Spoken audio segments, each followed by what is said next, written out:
असं कोण म्हणलं एकमत नाही आहे. पवारसाहेबांनी अजून इच्छा व्यक्त केलेली नाही, पण आमच्या पक्षाच्या काही लोकांची, आमची आणि मित्र पक्षाच्या पण लोकांची अशी इच्छा आहे की पवारसाहेबांचं नेतृत्व हे 60 वर्ष ज्यांनी देशात राज्यात नेतृत्व केलेलं आहे आणि योगदान दिलेलं आहे ते कायम राज्यसभेच्या माध्यमातून कायम हे करण्याच्या संदर्भातली भूमिका आहे. आम्ही इच्छा व्यक्त केलेली आहे. आता एकमताने बसून आम्ही त्याप्रमाणे निर्णय घेऊ. पक्षाची नेते असतात, त्यांना मागणी करणं गरजेचं आहे. काँग्रेस मागणी करत आहे, आदित्य ठाकरे शिवसेनेच्या पक्षाकडून मागणी करत आहे. नमस्कार, मी अक्षता. आपण पाहताय मुंबई आउटलुक. आपल्यासोबत सध्या शरदचंद्र पवार गटाचे शशिकांत शिंदे सर आहेत. ते राष्ट्रवादी काँग्रेसचे प्रदेशाध्यक्ष आहेत आणि आमदार देखील आहेत. सर, आज शरद पवार यांना डिस्चार्ज मिळतोय हॉस्पिटलमधून. मोठ्या कालावधीपासून ते आजारी होते आणि राज्यसभेवरती त्यांना पाठवण्यासंदर्भात पक्षांमध्येच एकमत नाही आहे. त्याविषयी काय बोलाल? नाही, असं कोण म्हणलं एकमत नाही आहे. पवारसाहेबांनी अजून इच्छा व्यक्त केलेली नाही, पण आमच्या पक्षाच्या काही लोकांची, आमची आणि मित्र पक्षाच्या पण लोकांची अशी इच्छा आहे की पवारसाहेबांचं नेतृत्व हे 60 वर्ष ज्यांनी देशात राज्यात नेतृत्व केलेलं आहे आणि योगदान दिलेलं आहे ते कायम राज्यसभेच्या माध्यमातून कायम हे करण्याच्या संदर्भातली भूमिका आहे. आम्ही इच्छा व्यक्त केलेली आहे. आता एकमताने बसून आम्ही त्याप्रमाणे निर्णय घेऊ. पक्षाची नेते असतात, त्यांना मागणी करणं गरजेचं आहे. काँग्रेस मागणी करत आहे, आदित्य ठाकरे शिवसेनेच्या पक्षाकडून मागणी करत आहेत, आम्ही मागणी करतो आहे. मला वाटतं काय अडचण यायची नाही. एकमताने बसून आम्ही त्याप्रमाणे एक नाव निश्चित करून घेऊ. नाही, आदित्य ठाकरेने आता पत्रकार परिषद जशी घेतली त्यांच्यावरून एक असं म्हटलं जात आहे की त्यांनी दावा केला आहे त्या जागेवरती.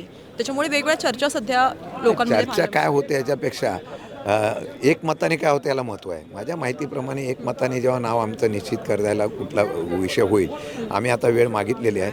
उद्धव ठाकरे साहेबांच्या बरोबर बोलणार आहोत, काँग्रेसच्या नेत्यांबरोबर बसणार आहोत आणि त्याच्यावर आम्ही एकमताने निर्णय घेऊन आम्ही त्याप्रमाणे चर्चा करू. सर, राष्ट्रवादी अजित पवार गट असेल किंवा राष्ट्रवादी शरदचंद्रजी पवार यांचा गट असेल, तर यांच्यामध्ये विलिनीकरण खूप म्हणजे एक महिन्यापासून चर्चा सध्या आहेत की विलिनीकरण होईल, मात्र ते सध्या त्याची काय परिस्थिती आहे किंवा ते का होत नाही आहे? नाही, विलिनीकरणाच्या बाबतीमधला विषय जो होता तो आदरणीय स्वर्गवासी अजितदादांच्या बाबतीमध्ये जी चर्चा होती, आता त्या विलिनीकरण झाल्यानंतर तुम्ही NDAमध्ये जाणार होता का, काय करणार होता, ते काय आता अजितदादा गेल्यानंतर त्यांच्याबरोबर तो विषय संपलेला आहे. राष्ट्रवादीच्या काही जे नेते आहेत त्यांच्या मनात नाही असं बोललं जाते, सतत त्या चर्चा आहेत. नाही, त्यांच्या मनात काय मला माहीत नाही. आम्ही आता विषय हा थांबवलेला होता. आमचा विषय असाच आहे की भविष्यकाळामध्ये आपण आता पक्ष मजबूत करणे आणि पक्ष वाढवायच्या बाबतीत मला निर्णय घेणे असं आम्ही सध्या ठरवलेलं आहे.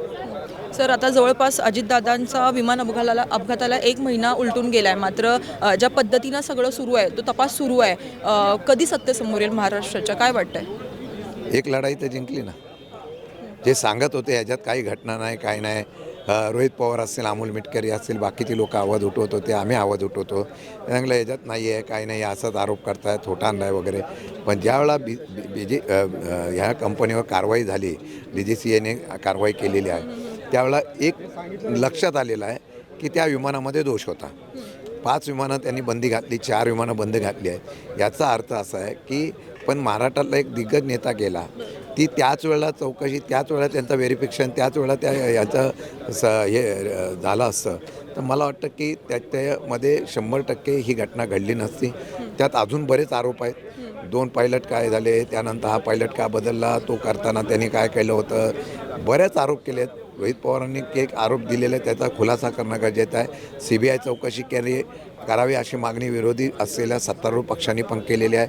त्याच्यावर काय झालं आहे, CBI चौकशी सुरू झाली आहे का, जर झाली असेल तर प्राथमिक स्वरूपाचा अहवाल या अधिवेशनामध्ये त्यांनी मांडणं गरजेचं आहे. तो वाट बघतो आहे आम्ही, परंतु त्या संदर्भामध्ये अधिवेशन संपायच्या आतमध्ये आम्ही याच्यावर परत आवाज उठवण्याचा प्रयत्न करू. सर, रोहितदादांनी जे इन्व्हेस्टिगेशन केलं आहे गेल्या महिनाभरात अपघाताच्या संदर्भातलं, हे खरं तरी जे यंत्रणा आहेत, प्रशासकीय जे सगळे आहे, त्यांनी हे करणं गरजेचं होतं, मात्र त्यांच्याकडून त्या पद्धतीचा तपास नाही दिसत आहे. आमची तीच मागणी आहे ना, यंत्रणेने ती चौकशी म्हणजे यांच्या पाठीशी घालण्याचा प्रयत्न करते का सरकार या सगळ्यांना? शंकेला कारण आहे, पाठीशी घालायचा प्रयत्न येत नाही, पण शंकेला कारण आहे. या शंकेचं निरसरण होणं गरजेचं आहे. मला वाटतं ते करणं गरजेचं असल्यामुळे ते आम्ही वाट बघतोय. नाही झालं तर अधिवेशनात आम्ही 100% आवाज उठवणार. धन्यवाद.